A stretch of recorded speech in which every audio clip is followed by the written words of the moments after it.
Hey y'all, welcome back to my channel. Before I start today's video, make sure you subscribe to my channel, turn on the post notifications so you get notified every single time I post a new video. Give this video a big thumbs up and leave comments down below for questions or content you want to see in the future. Make sure you follow all my social media. My one social media down below, _mylifeasmyeisha on Instagram. Today, as you can see from the title, I'm going to be giving y'all the rundown about my experience with Prestige Aesthetic Center /Jolie surgery, whatever the fuck it's called, and my pre-op experience, okay? So let's jump right into the video.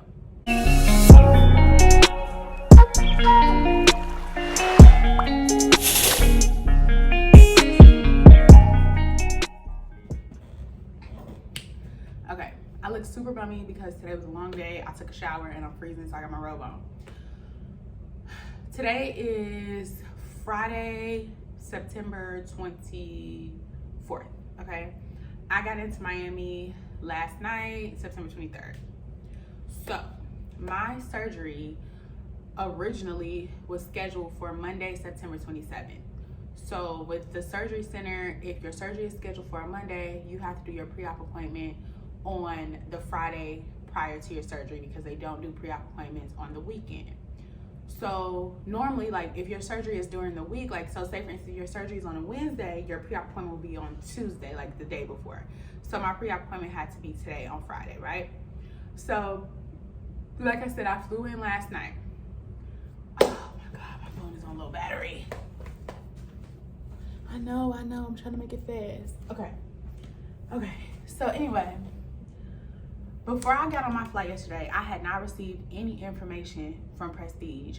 I had not received a call, an email, a text, any type of information regarding what time I was supposed to be there for my pre-op appointment today. So my flight was at like 6 something. So I called and the girl was like very nonchalant. She was like, oh yeah, just come between 1 and 1:30. And I'm like, in my mind, it didn't feel right to me, but I was like, okay, this is what she's telling me to do. I'm gonna show up and hope for the best. So I'm at the hotel this morning. I wake up, it's like 7, 8 a.m. Like, it's early. So I'm kind of just like lounging around in bed. Around 9:15, 9:30, I get a call. And I'm like, it's a Miami number, so I'm assuming it's Prestige calling me. This lady called me. She's like, hey, my name is such and such. I'm calling from Jolie. Your pre-op appointment is today from 8 to 12. Mind you, like I said, it's 9:15, 9:30. I'm like, what? Like, I was very confused. Like, I was like, what? She was like, yeah, come to this address between now and 12 o'clock. And I'm like, wait a minute, you said Jolie. I'm like, I'm scheduled with Prestige. Like, what are you talking about? She's like, oh, Dr. Kagan, that's who's doing my surgery. Dr. Kagan has switched over here. So you're gonna come here. I'm like, okay. And she's like, yeah, so just come here before 12 and we can do your pre-op stuff. And I was like, okay. So I'm confused at this point. So I'm like, I know he was affiliated with Jolie before, so, and I've heard of Jolie, but I'm like, why all of a sudden, the day of my pre-op, am I getting a call from a random different surgery center? So I call Prestige. I'm on hold forever. Mind you, I'm at this point, I have jumped out of bed. I'm scrambling to get ready because I'm thinking I didn't have anywhere to be till 1 o'clock. Now she's telling me, well, she's telling me I could be there by 12, but I'm like, I would rather go early and get it done. So I'm sitting on the phone. The girl finally picked up from Prestige, and she's like, Prestige, can you please hold? I said no. She was like, she didn't expect me to say that. I said, no, this is an emergency.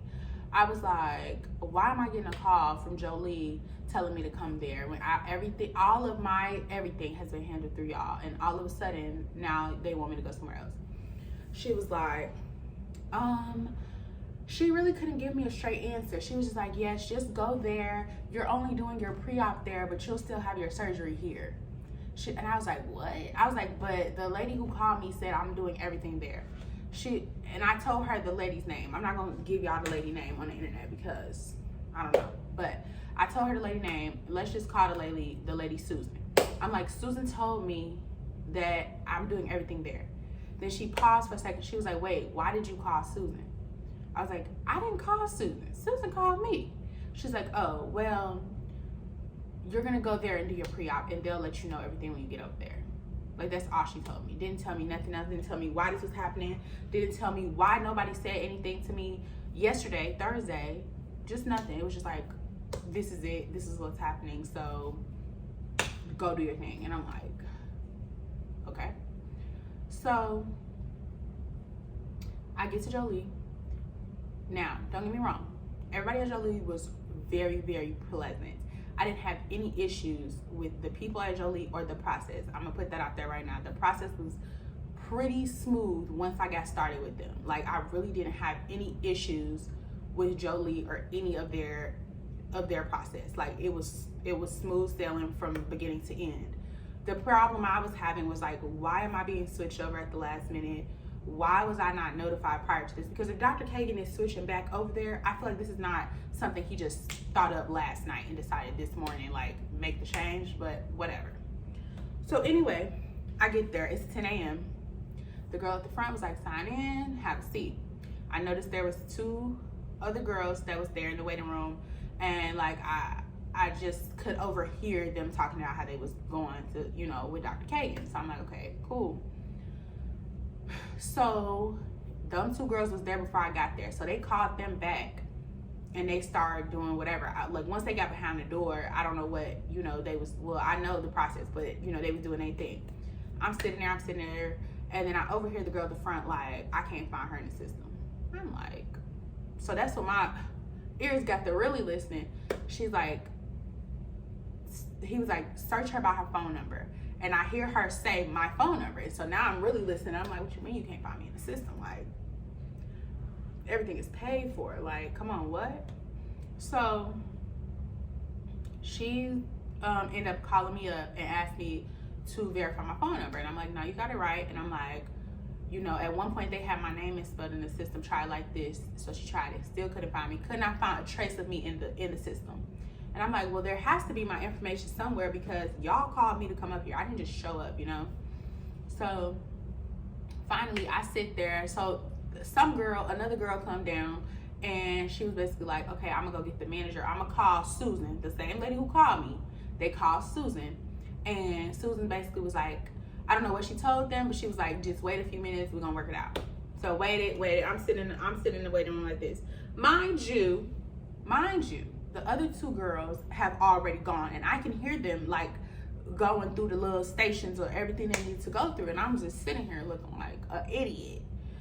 Okay, fast forward, I sat there for an hour. They still couldn't find me. So I go up and I'm like, can y'all explain to me what's going on? Again, they were very pleasant. This is not, you know, they fault. They were very nice. And I was like, do I need to call Prestige? And she was like, yes, call them and tell them that they need to send us your files. I'm like, maybe you should have said that 45 minutes ago, because I would have been called. So I called, and it's the same rude ass lady who I talked to this morning. She was just like, hold on, put me on hold for like 5 minutes. She was like, okay, it's been sent over. Tell them to wait 5 minutes, and if it doesn't come up, call me back. And I'm like, okay, cool. Hung up. A few minutes go by, they're like, okay, we got it. We got your name up in the system, but none of your information is there. I'm like, so we waited another 5 minutes. Okay, finally everything is there. Everything, like my procedure that I'm having, all of my labs that I've sent in, my COVID test, like all of my stuff is finally here in the computer. So literally this took an hour and a half. Okay, I got there at 10. At 11:30, I finally got called to the back. So then, okay, this is how the pre-op work. So first thing you do when you go back, you fill out all your paperwork. You have to sign like 65 pieces of paper. So you sign everything. After you sign everything, you go to get your BMI, you get your weight and your height. Now, pause, because I know this is a big thing. This is a big thing for me. So when I initially signed up for my surgery back in May, they told me that the BMI requirement was 35. Mind you, I was much bigger then than I am now. I literally have lost 40 pounds, okay? So I'm like, okay, 35. So then they changed it to the BMI is 34. My BMI today is 34.6. So I'm in the I'm sure if you're watching this video, you have been in the Facebook groups and all the groups with Kagan dolls, Prestige dolls, whatever.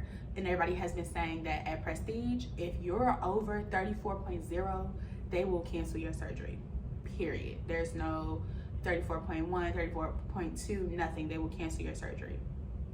So in my mind, I'm like, shit, I'm gonna get canceled.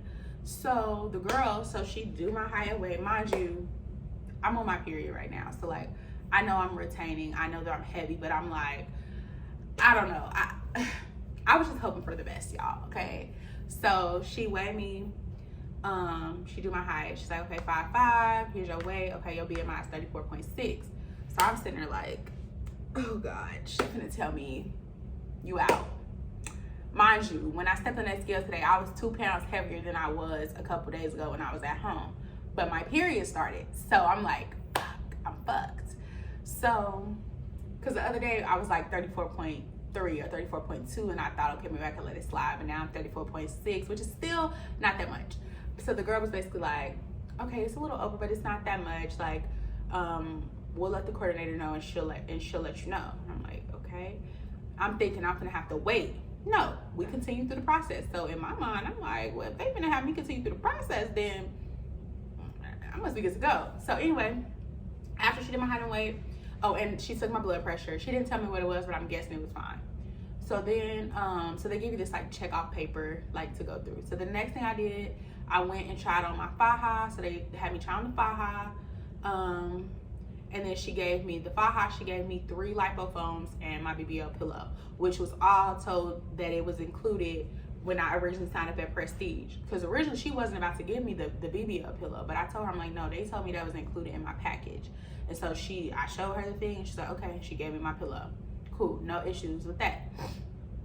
Then I go to the next thing I had to do was a pregnancy test and a drug test. It's like a nicotine test. So you cannot smoke anything for, I guess, 30 days. I don't smoke cigarettes or do like nicotine or anything like that. I don't know if they tested for THC, but I have not done anything. So I knew I was gonna be good, but I'm like, do I really have to do the pregnancy test? Because I'm on my period. Oh, also, before all of this, rewind, you're gonna have to pay $550 for a cell saver, and then $25 for the pregnancy test, $25 for the drug test. So a total of $600 has to be paid in cash at your pre-op appointment, okay? So then I go do that. The lady, they draw your blood. It's not a urine sample, none of that. They draw your blood, and I don't know, they gonna process it. Then the next thing after that, you go and you meet with the nurse practitioner. She goes through, she asks you all your questions. Do you drink? Do you smoke? Do you have any health conditions? Basically everything you've answered on the paper, she gonna go through it with you. And I'm like, no. I do not have any other health conditions.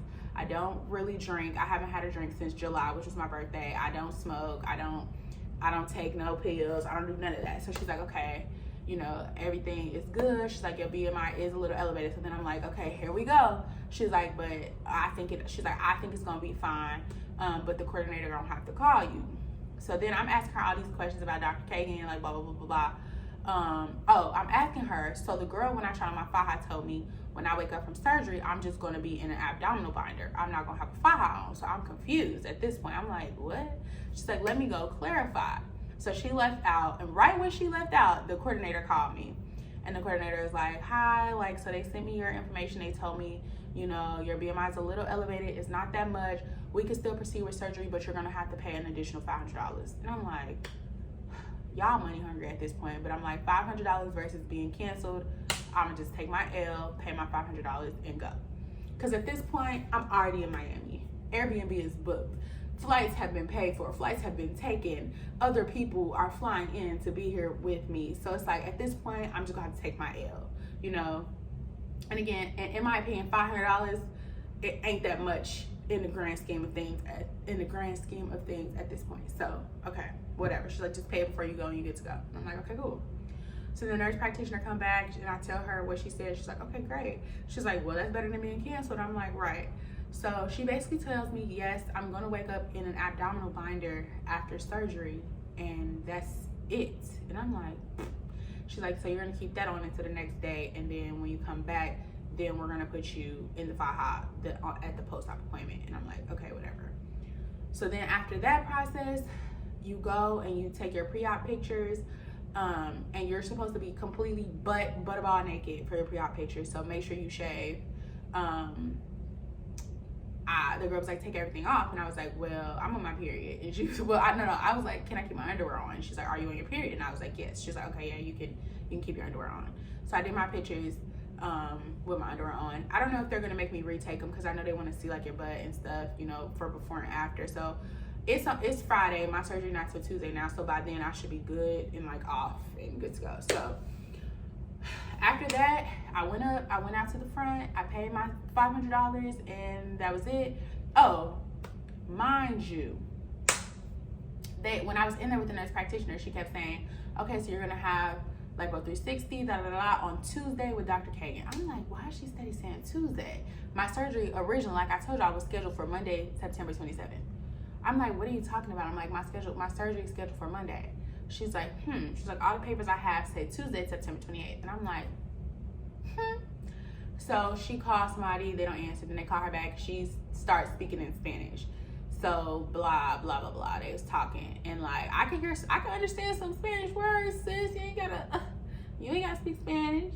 But basically, I guess they had to move my surgery to the next day, which is not a huge deal, but it's kind of annoying because like I said, for Monday surgeries, you have to be here by Friday for your pre-op, which is annoying because now you here extra 3 days. And like, it's not like you can really do nothing. Like, yeah, you can go out and about, but you can't drink, you can't smoke, you can't go partying. So it's like, I could have been at home. Like, I took 2 extra days off of work. I could have been at home saving a few dollars before I got here, because I could have came here Sunday night and did my pre-op on Monday if I knew my surgery was gonna be on Tuesday. So it's just like the whole communication thing. I don't like that, but that's not Jolie fault. That's Prestige. Whatever happened, Prestige should have let me know, but they didn't. So yes, that was my pre-op experience. I'm hoping that everything goes smoothly. So like, I should be hearing from them on Monday about what time I need to be there on Tuesday for my surgery. I'm hoping everything goes smooth. I'm hoping that they let me know early, like give me an early time so I can get in and get out, because I'm ready to get this shit over with, okay? I will also be making a video. Well, I already filmed it, but I filmed a video of like all the supplies that I was packing, but I'm gonna refilm it so I can show y'all everything that I have here. And I'll give y'all a tour of my little Airbnb where I'm staying. And I'll show y'all all my supplies and everything so y'all can see what I brought. And then at some point, I'll actually go through and show y'all what I need. But I'm going to document this whole process from start to finish. As much as I can record the day of surgery, I'm going to record. And yeah, pray for me. Well, by the time I post this videos, I'll have already had the surgery. So stay tuned. Make sure you subscribe so you know when I drop that next video what's popping. Okay? Thanks for watching.